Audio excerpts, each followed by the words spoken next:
You ever have a bad day? Maybe not that bad? Good. Yeah, I hope not. We're marching our way through the book of 2 Corinthians, and we get to a place where Paul tells us about really having a bad day, where he really struggled.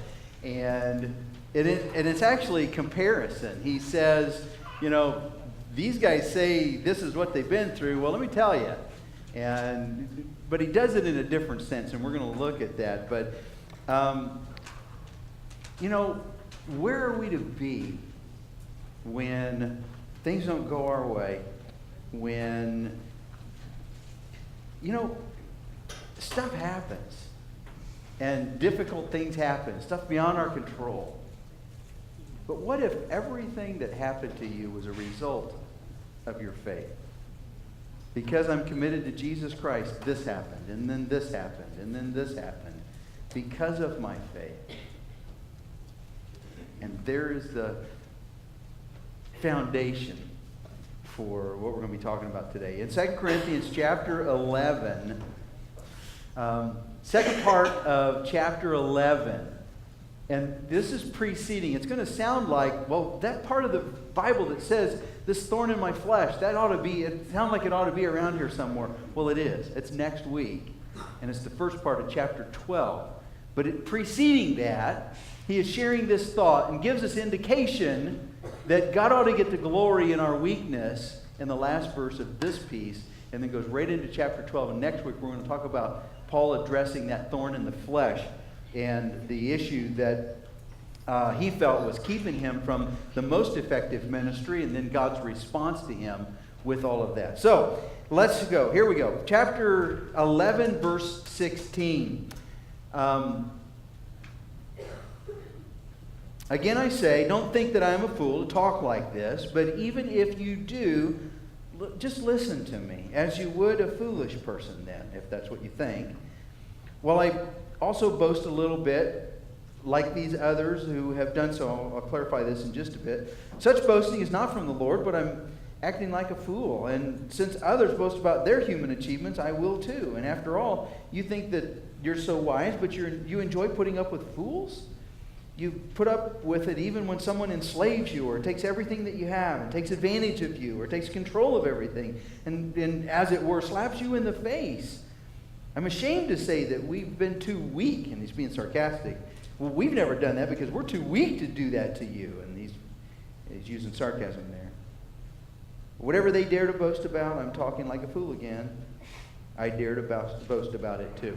Now, here's the situation. Paul had established this church. He had invested in these people. He had spent time there on his own financial dollar, on his own emotional time. He had invested in these people. And then he is hearing about some false teachers that have come in, and they're now working there in the church, and the church is accommodating that. They've been listening to that. They've been hearing what's going on.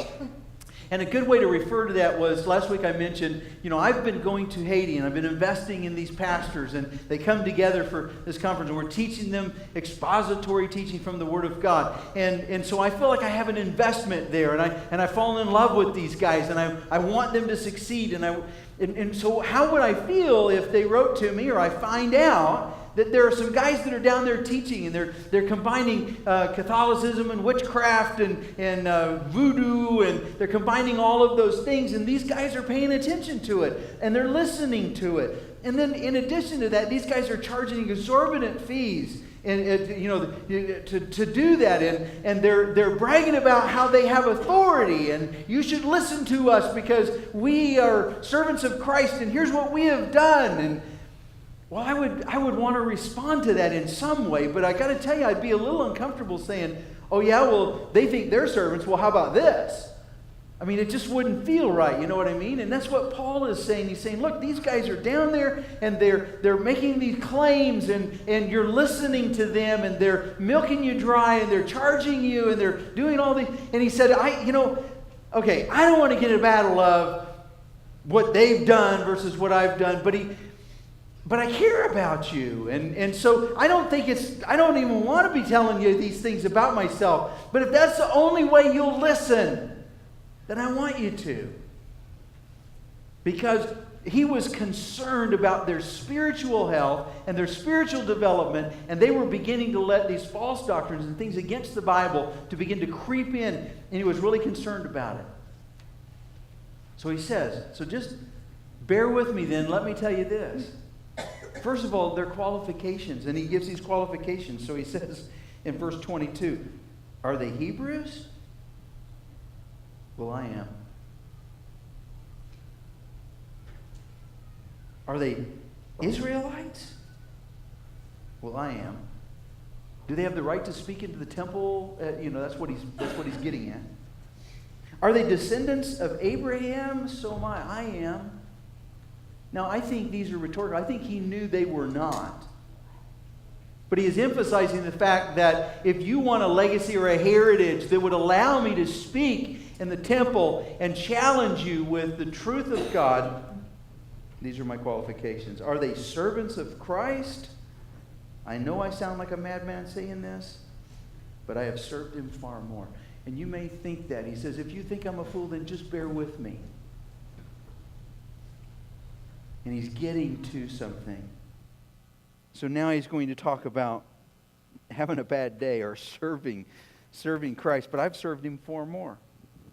I have, and he begins to list for us at least 20 different things that he's gone through. Imagine if you were to, if this was our testimony today. It certainly is not mine. I can't stand with Paul and say these things. So first, I've worked harder. So ministry has been an incredible labor. I've given everything to it. Next, I've been put in prison more often. Now, can you imagine that being your claim to fame? Oh, well, I've been in prison more often. And by the way, more often means more than one, right? I've been in prison, that means one. I've been in prison more often. That's more than one. For his faith, he was put in prison. We know several of those instances from the book of Acts. I've been whipped times without number. Now, if I'd been whipped a few times, by the way, the next thing he says is, and faced death again and again. 5 different times the Jewish leaders gave me 39 lashes. So those were so few that he knew there were 5 of them. I've been beaten and lashed more times than I can even number. So how many times was that, Paul? Well, there was. And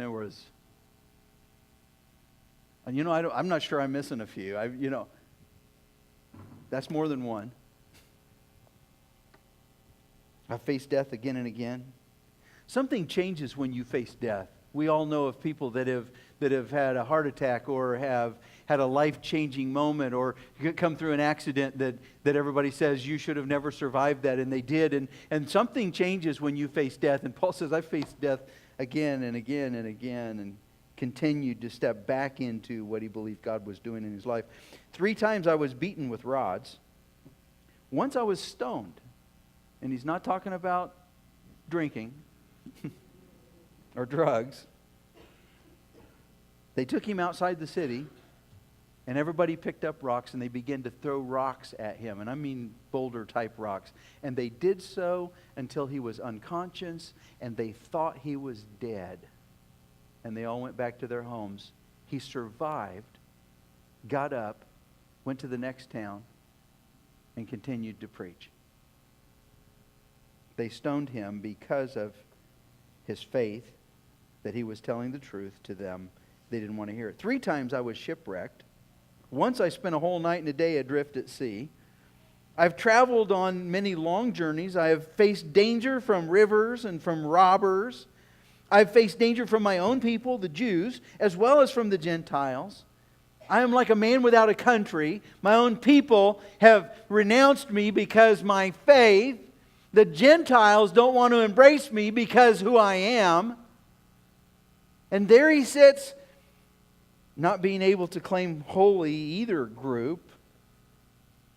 I've faced danger in the cities, in the deserts, on the seas.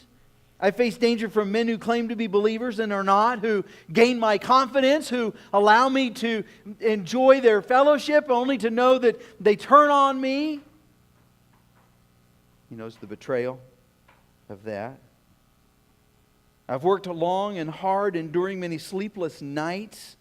I've been hungry and thirsty and often gone without food. I have shivered in the cold without enough clothing to keep me warm. And all of those things, it's not just that God was being mean to Paul. And man, here's a guy that just had a bunch of stuff go wrong. It was because of his faith that he endured all these things. You want to know the answer to this? In most of our lives, the answer would be, I'm going to quit doing this because it keeps causing all these difficulties. All Paul would have had to do is just go back to making a living, doing something else. Just let go of the calling of God on his life and giving the truth and speaking the truth. He would have just had to tone down his message a little bit. Just don't be so radical, Paul. Just try to fit in. Just say stuff so people will like you. And then they won't take you out and throw stones at you and throw you in jail, and they won't strap you to poles and whip you and beat you with rods. And just tone it down a little. Just don't be so surrendered. So that's the first part. He changes tone right here in verse 28. That'll be our second point. Then besides all this, really? Okay, but in addition to, besides all this, what? What in the world besides all this? Now he shares what's going on the inside. Something that he voluntarily gives himself to. Besides all this, I have the daily burden of my concern for all the churches, for those people that I've invested in and poured my heart into and poured my life into. I have this daily concern for that. Who is weak and without my feeling that weakness? And who is led astray that I don't burn with anger and be angry at the fact that Satan can lead us astray? He says, who is it that has a burden that I don't feel that and pray for them and understand that burden and have empathy to that? And who is it that I don't hear about that's turned away from their faith, that I don't just get angry about the fact that Satan comes in and distracts us and takes us away from our faith? And we could all relate to that. People that we have a burden for, or we have a brokenness for, we know they're struggling and need help, and we all can probably name folks in our life that have turned away from faith, get distracted, led astray. And then he changes again in a summary. He says, if I must boast, you know what? I've told you all these things, but I didn't do it to brag. If I'm gonna boast, it's going to be about my weaknesses. It's going to be about the things that expose me instead of the things that I can act strong toward. The things that make me vulnerable and not the things that cover up my vulnerability.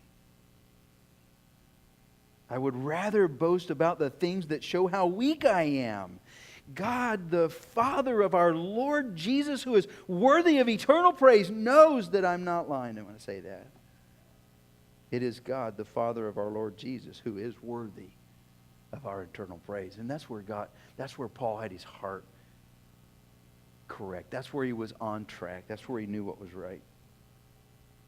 God knows that I'm not lying. When I was in Damascus, the governor under King Artius kept guards in the city gates to catch me, and I had to be lowered in a basket through a window in the city wall to escape him. And then he goes into chapter 12, and next week we'll pick up here and we'll realize where he says, by the way, there was this one big thing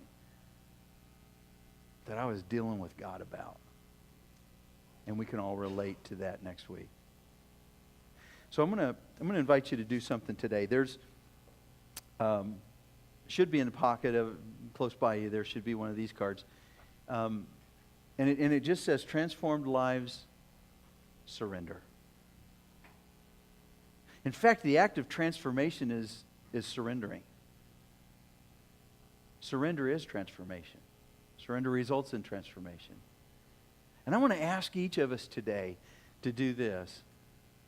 To just be asking the Holy Spirit, what is it today that you would want me to surrender? What is it today that's keeping me from your best? I guess when I compare myself to Paul, I'm not sure I can say that I've actually sacrificed in order to have the faith that I have for Christ. Well, what is it? What would it take for real surrender in your heart, for real sacrifice to take place? And let's ask that question as we go forward this morning. So, first of all, transformed lives. Number one, Paul tells us in the passage about these things that had happened in his life, and he is defending the right to be able to speak into their lives. And this is what they were captivated by, and this is how they were losing their attention. And Paul says, if that's what it takes to regain your attention back to truth, well, let me tell you what sacrifice I've made then. Transformed lives make sacrifices. They make sacrifices. What's it cost me? And I'm reading this about Paul, and to be honest with you, I'm a bit ashamed when I'm reading this and I'm asking myself, what kind of sacrifice have I been engaged in? How have I had to sacrifice so that my faith could be true? And so, sacrifice is relative, isn't it? So there's a guy in Haiti, Pastor Arias. I've been going down and working with these pastors down there and investing in their lives. And Pastor Arias is one of the guys I've spoken in his church. He's a great guy, loves the Lord. He's a little older than me, been serving God all of his life. And Pastor Arias was at one of the, not last time, but the time before, he was at the conference, and he's sitting there, and it's hot in Haiti. I mean, even in the cold season, it's hot. And he's sitting there with a jacket on. And I thought, well, maybe he's just extra cold today. I don't know. I noticed it, but I didn't put a lot of thought to it. And then we broke for lunch, and then we would come back and have the afternoon time together in a session. And when we broke for lunch, he came down. He was down by where we were where we had our lunch at this dorm, and standing there. You don't just walk up. You don't just come up and announce I'm here. You stand, and it's cultural. You kind of stand at the edge until you're invited in. And so he was standing there. Nobody noticed him, so he didn't get invited in. But he was there. And when we got up to leave, I realized there's Pastor Arias. He's there. And how long has he been there? I'm not sure. So we come out. Pastor Arias was there. How you do? Good. And he hands me a note. And somebody had helped him. He doesn't speak English and can't write it. But somebody had helped him as he wrote a note and dictated it for him. And he gave me a note. And my thought immediately went to, I get a lot of notes. Can you help us with pews? Or can you help us with this? Or can you help our ministry? I mean, it's always about their ministry. But there's a lot of requests like that. And I don't slight them at all for that. It's not even disappointing. I get it. They do so much on so little, and so there's always an ask, and so I thought that, and I said, and they had a translator with him. I said, would you tell him that I will read this, and that I will do everything that I can and consider what God would have me to do. And I was thinking it was that, and shouldn't have, but I did. And we got back to the group, and we sat down, and I just felt this heaviness in my heart that I needed to. So I pulled that note out and I read it, and then I felt just totally embarrassed. The note said, Pastor Mike, I'm ill today, and if there is anything that you have, any medicine that you would have that could help me, I would greatly appreciate it. He had a fever. So this guy walked a few miles. And if he walked from his church, if he didn't get rides, it was several miles to be there with a fever, sick, with a jacket on because he's cold and feverish. So I got up. Then I felt just totally terrible. I felt the weight of it. I hope you feel the weight of that too. Oh, man. And so I took him back to Dr. Whitney. And Whitney's there. And I said, Whitney, I don't know what you can get for him. But here's the note. Here's what's going on. Get a translator. Get whatever he needs. Help him. Let's get him some help. And she did. And it didn't take a lot to break the fever. He got some Advil or whatever. I don't know. She gave him stuff, and he was getting better. And sacrifice is relative. Because I had been feeling pretty good about the sacrifices I'm making to go down there and invest in these people. Only to realize that sacrifice is relative, and I really haven't sacrificed. I really haven't sacrificed anything. But sacrifice takes place. Transformed lives sacrifice. Sacrifice isn't giving something that you don't need anymore. Sacrifice isn't saying, well, let's see, the church wants me to be involved and I don't have any spare time, so I guess I can't. Sacrifice never means giving God something that you don't need. Sacrifice means giving God something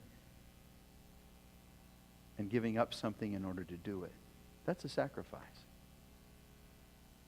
Sacrifice is giving up something.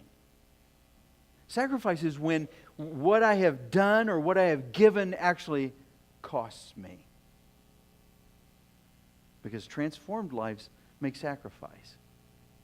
Paul said, let me tell you what my faith has cost me. I could have just stayed in Jerusalem and continued my career path.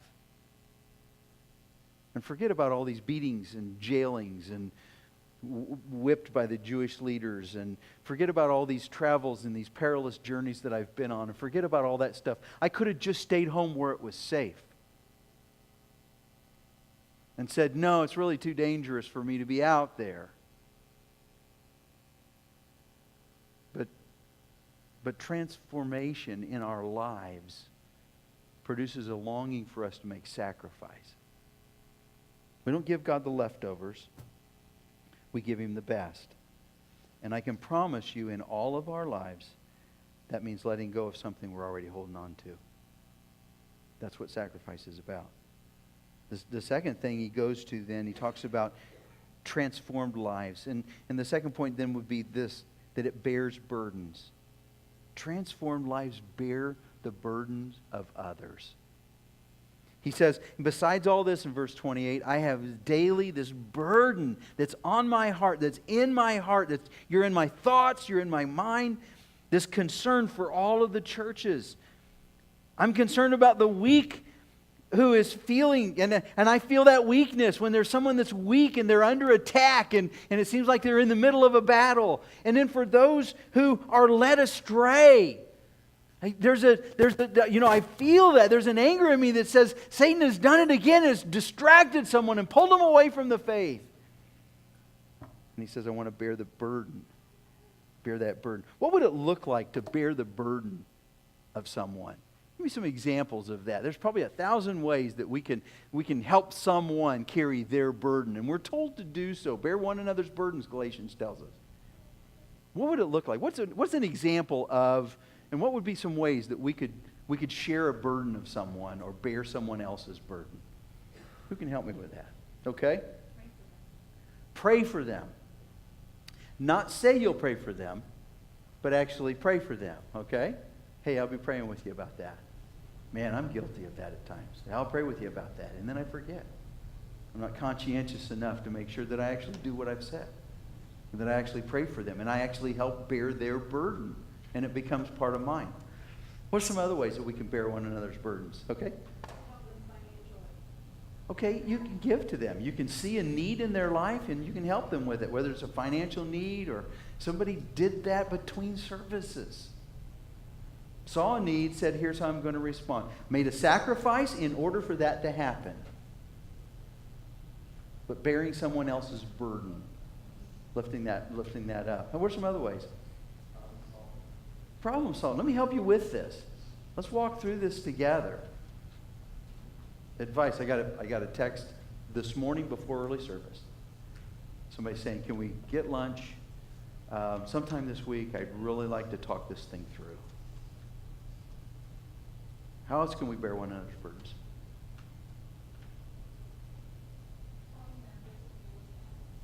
Helping them physically with tasks. You know what? Dean sat right over here this morning in the service, and he said, putting tile in someone's basement, because we just went to Detroit, and that's what he did.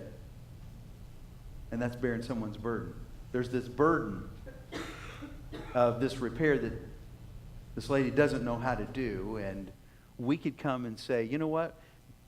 maybe not every day, but today, this day, we are going to share your burden and do something about it. Bearing one another's burdens, doing something. It means sacrifice. You know why he got the chance to bear someone's burden? Because he said, I'll go. Sure, I'll go. And to be able to do that, we have to give up something we're already holding on to in order to do something else, which is a sacrifice. Anything else? There's probably a million ways to do it. Here's what Paul said. I'm consumed with, okay? Fix meals, take them to people. Gary? Just, you know what somebody said in the early service? I love this. Sometimes it just means listening. Sometimes people just need somebody to listen. Bearing the burden with them. Walk beside them is what Gary's talking about. Yeah. Look, Paul said, look, I committed my life to Jesus Christ, and here's what it's cost me. I have had to go as a missionary, and there's been all this peril that's been involved in my journeys. When I've been in cities and I've spoken the truth, and the mobs would rise up, and this group would say, that's a lie, and this group would say, that's the truth, and they would be a mob rule, and the Jews have taken me and beaten me. This mob has oftentimes put me in prison. I've been in prison more times. I've been beaten. I've been taken outside the city, and they all threw stones at me till they thought I was dead. I thought I was dead. And God spared my life. And I went on. And I didn't go home. I went to the next city and started again. What God's called me to do. The sacrifice was involved. And he said, in addition to that, besides that, there's this other thing that it sounds like he's comparing it as an equal thing to all of that. I bear the burden of those that I've invested in. Do you have anybody that you're bearing a burden with? Have anybody that you're giving yourself away to? Is there anybody that is consuming in your heart because they're in some heavy way going through something and you feel like at this point in their lives they're weak? Or somebody that you have a burden and you're broken about because they have turned away from the faith and Satan has distracted them? And that weighs heavy on you and you can't just dismiss it? His burden. Those that are weak. And I've stood in the hospital with many of you and at the funeral home. I've counseled you through the loss of babies and grandparents and parents and husbands and wives and friends and relatives. I've borne with you in the burden of the loss of a job or the financial reversal, the betrayal of a spouse or the destructive choices of sons or daughters or family members. And we need to bear with each other. We need to walk beside each other. There needs to be somebody in your life that you are consumed. When you say your prayer at a meal, you're thinking about this person that in your heart is a burden for someone that's weak right now or someone that's struggling in their faith. We invest in. We invest in the weaker. There's a little kid named Chris. Went to junior camp with us in Tampa. He's got to be grown now if he's still alive. I'm not sure Chris would still be alive now. The little guy. I say little. He was probably this. He was, I don't know, third, fourth grade. A little heavy. Went to camp with us. We're all at camp. We probably had 50, 60 kids up there. One year we took 70. I don't know if that year, but and I imagine we could have had 5 or 6 adults watching all the other 59, and I had to be Chris one-on-one. Because he was one of those guys. You know those guys? Where you look at him and there's just that orneriness. You just see it. And I love him because those are the kind of kids you just like, oh man, you're kind of drawn to, but you know it's going to hurt you. Chris just was one of those kids. He was just sort of uninhibited.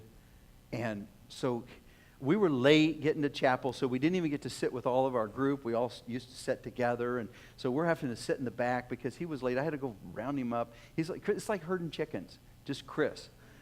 So we're sitting in the back, and he's back there, and he's fidgeting, and it's everything but what, Chris, and I'm trying to, no. And, I don't get anything out of anything because I'm, every 30 seconds I'm negotiating with Chris. So finally I look over, and he's like sprawled out on the bench. And he's like, oh, and he's making noises, and I'm like, what? I don't, and he's like, oh, and so he pulls his shirt up. So he's bored, so he's just exploring himself, and he finds a tick that crawled down into his navel. He had an innie, and it crawled in there, and so there's this tick in there. And he's like, oh, and he's scared, and he's got this panic look, and we're in the back. Chapel's going on, and we're in the back, and I'm looking in there, and sure enough, there's a tick in there. So I'm like, oh man, and he's like freaking out. He's starting to panic now. So Chris, let's go. We got to get out of here. So I grab Chris. We're walking out. We go past the nurse. So there's a camp nurse, which is a good thing, and she's sitting there, and I'm like, so she's like, pulls up her Bible, and hustles out. So we lay him out back there. Well, now he's panicking, Now they got the doctor on me. I'm going to die. And we're looking in there, and sure enough, there's this tick in there. And she says, yeah, there's a tick in there. You can just get it out by doing this. And I said, whoa. What's this you can stuff? I'm not the nurse. You're the nurse. This is your problem. So they worked on him. They got it out, He was just like beside himself because, this parasite had attached to his body and was attacking him. And so we went back in. We didn't get anything out of it. He didn't get anything out of it. I didn't get anything out of it. So as soon as they said amen, he was gone. I mean, when it was over, he was gone. And I'm like, I better go check on that. So I go back to the cabin. I'm supposed to have a meeting and stuff, but I go back to the cabin because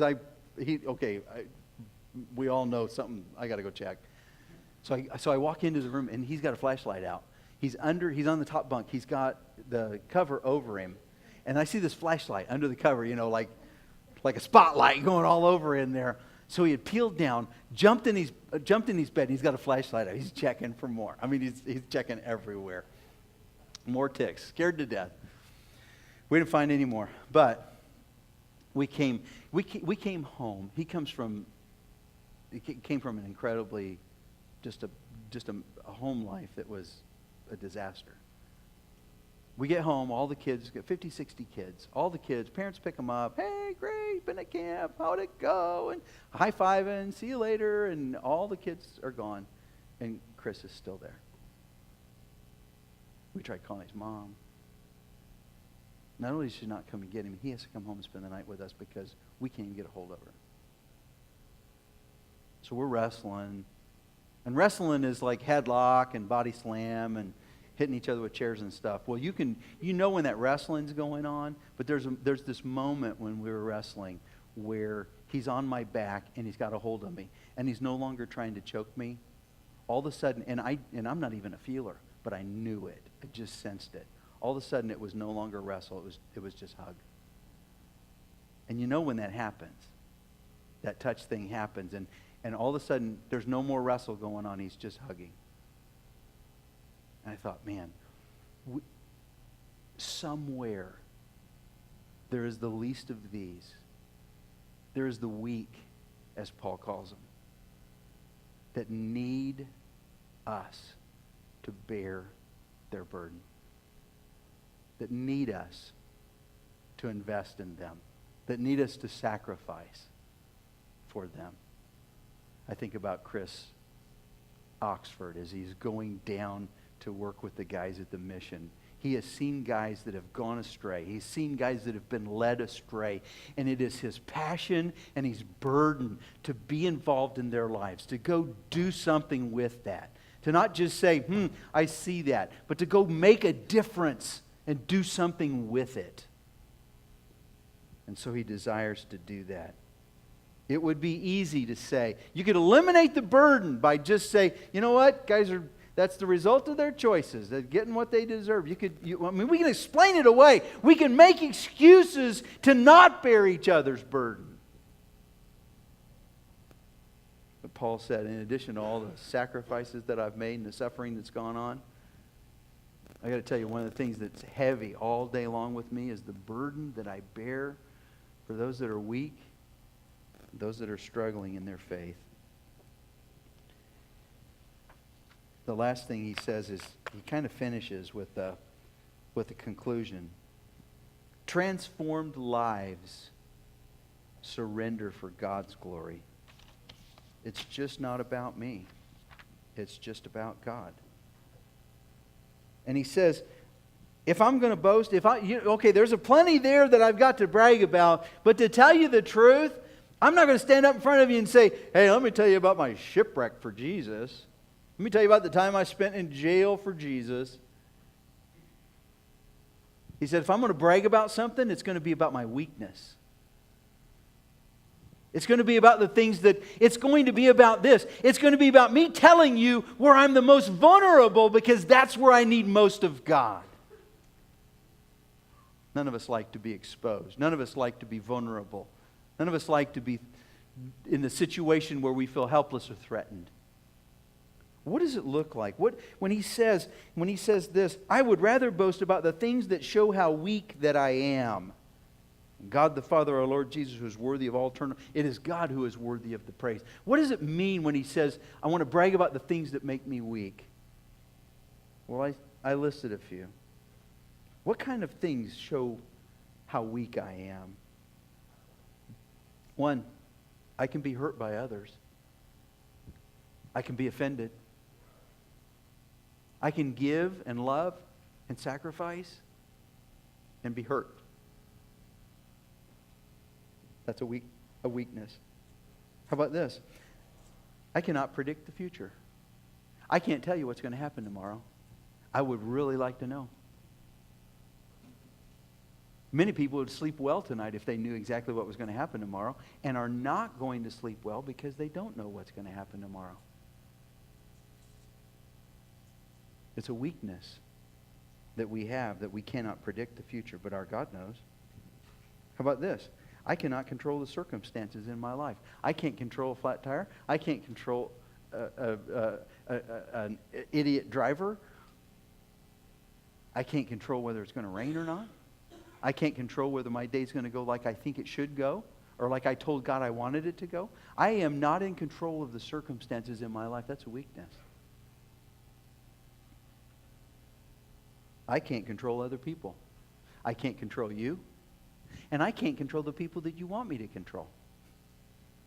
When you come to me and say, Pastor Mike, can you give me the formula on how I can control this person so that I can be happy because they're really annoying me, I can't help you. I can work on you. We can work on you. But there is no formula to allow you to be able to have control over others. I can't control people. You can't control people. We can't control people. We're vulnerable that way. How about this? I can get tired and weak and worn out and discouraged and depressed. I can be filled with anxiety. Those are weaknesses. Those are vulnerabilities. Do you hear what Paul says? If I'm going to brag about something, now he's got plenty to brag about. But if I'm going to boast in anything, let me talk to you about where I'm weak and vulnerable. Because there's no way I'm going to get any credit when I do that. The only credit goes to God. So how does the God, the Father of our Lord Jesus Christ, the one who is worthy of eternal glory, how does he get glory in my weakness? Well, let me just read them again. How can God receive the glory when I am hurt by others? How does God ask me to respond so that I won't get the credit, but he will get the glory? Forgiveness and understanding and continuing to love even someone who doesn't love me. How does God get the glory when I can't predict the future? It's when I have the peace that allows myself to trust him who does know the future. It's when I can sleep in peace because I'm not filled with anxiety, wrestling with God, trying to get Him to tell me in advance what He's going to do. He gets the glory in my weakness if I let Him. We don't get the glory in our own weakness. Hey, I'm weak and scared. How does that get me any glory? How does God get the glory when I realize that I'm not in control of the circumstances in my life? When I recognize I'm not in control of the circumstances in my life, and I understand that God is in control of the circumstances, and my faith and my trust is in Him, then He gets the glory. I don't get any glory for that. Wow, Mike, that's the best scared act I've ever seen. No, that was real. God gets the glory when I realize that I can't control other people. God gets the glory when I realize that I can get tired and weak and worn out and discouraged and depressed. God gets the glory when and Paul said, if I'm going to talk about anything, let me tell you about this. Let me tell you about where I'm weak, where I am nothing. Because when I tell you about that, it is the God, the Father of our Lord Jesus Christ, who gets the glory because He deserves it. Because Paul had come to the place where he had said, I'm transformed. My life is not the same because Jesus Christ lives in me. So, Paul, are you willing to go to jail for your faith? Yeah, sure. Are you willing to take beatings by angry mobs? And all you would have to do to avoid that beating is just say, oh, I didn't really mean it. Change what you say. In fact, just don't even say it at all. Just be kind of a gray Christian. And don't be bold with your faith. And then you'll never offend anybody and nobody will ever be upset with you. Just don't make a commitment. Just kind of ride the pine. Paul had dealt with the fact that he no longer belonged to himself. He belonged to Jesus Christ.